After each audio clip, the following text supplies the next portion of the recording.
The Crown Season 5 ending explained.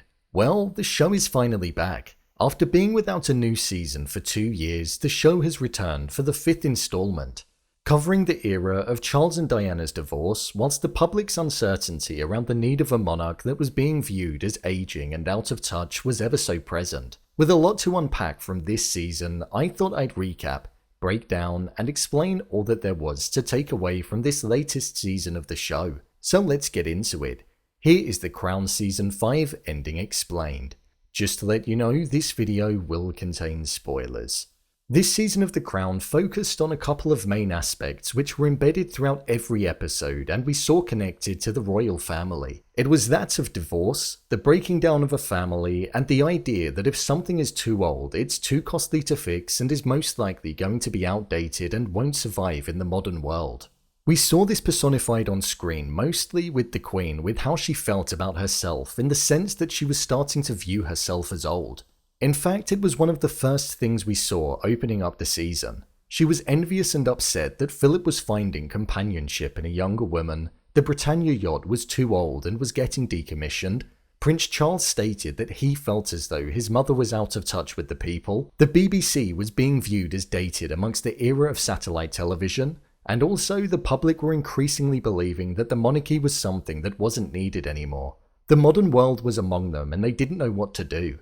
This carried through all the way to the end of the season when Tony Blair was elected into power based on the very foundation that he was catching the mood of the country, and that a new dawn had broken with the introduction of New Labour. A 43-year-old Prime Minister was elected into power, which was a polar contrast to the predecessors and the youngest since the 1800s, showing that maybe an old queen couldn't capture what the people needed, and that the setting up of Diana with Charles, even though he didn't want to marry her, which we found out in this season, meant that a younger woman was something that brought the popularity along with it. I'm going to break this video down by the main talking points.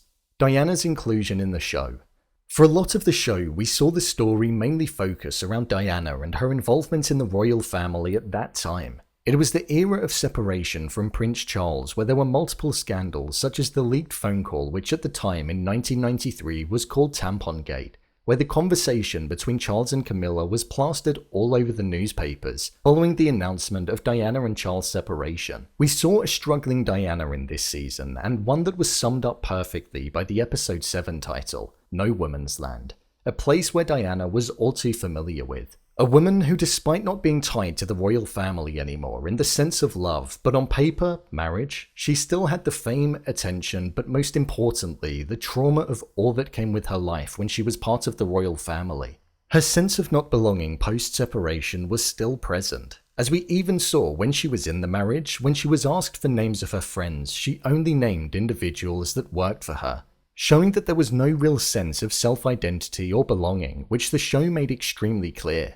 The BBC interview with journalist Martin Bashir was something that I thought was done extremely well. As we now know many years later, Bashir forged bank statements and documents in order to secure an interview with Diana, which would later go on to be broadcast on the TV like we saw unfold in The Crown.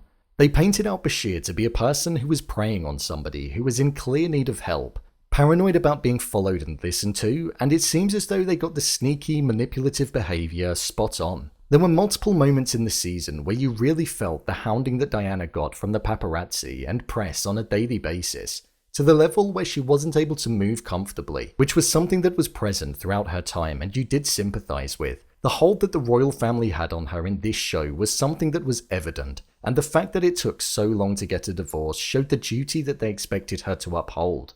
With the final episode of the season leaving us last seeing her getting ready to go on holiday, we know that the fate that's in store for Diana isn't a good one, as it's now the year 1997, the year in which Tony Blair came into power and also the year that Diana died. The focus on the outdating of the monarchy. The other main aspect that we saw all throughout the season was the way that the public were viewing the monarchy. We came in at a time where the Queen had come off of the worst year in history of reigning over the country, and her dated views and beliefs were becoming aware by not only the public and press, but by her son Prince Charles. Charles's yearning to be king and leading the way in a modern Britain was something that was so clear throughout the entirety of the show. Understanding the people, increasing popularity polls, and drifting away from the tradition that had been embedded within the crown for hundreds of years was something that he wanted to incorporate. We started by hearing how when you're older you hold on to your weight more, and from that moment on, we saw it being something that was on the Queen's mind. Her royal yacht represented her, and that's why she was so adamant on having it repaired. Because if something old can't be mended and has no use anymore, then where did that leave her?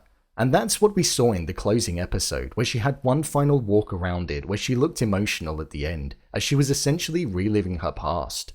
Prince Charles was a character that started the season as top of the polls due to Diana being alongside him, and the want for him to be ruling the country over his mother was present. However, it ended up with him being unfavourable due to all of the scandals that he was involved in with Diana and Camilla. Once the comments that were made about the royal family being extremely out of touch were ingrained throughout the entirety of the season, what this season did show us is that they can be just as dysfunctional as us regular people.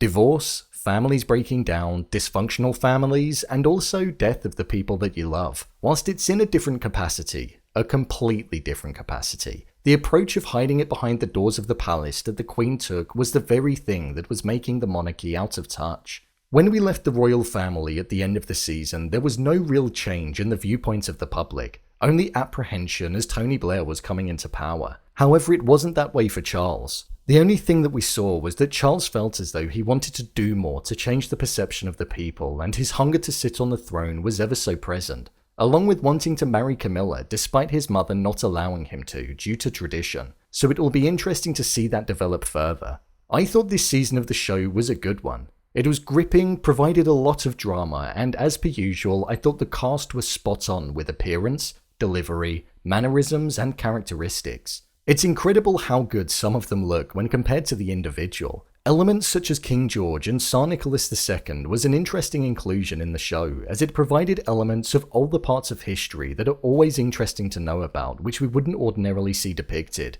I'm intrigued to see the next season of the show, where it feels as though Charles's hunger to make a change and sit on the throne, whilst also going against tradition more by having Camilla by his side, is something that's going to be at the core of his story, along with the death of Diana, which will also mean that the all-important public's opinion will play their part in dictating the mood of the palace.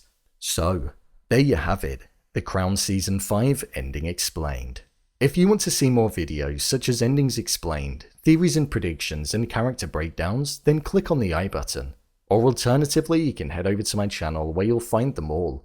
If you'd like to give me a show or movie that you'd like me to review, then head over to my Twitter, @BrainPilot_, and tweet me what show or movie you'd like me to review next. And finally, if you'd like to see what I rate the latest movies that don't quite make the cut to getting a dedicated video, then head over to my Letterboxd profile. It's where I rate the latest releases in real time.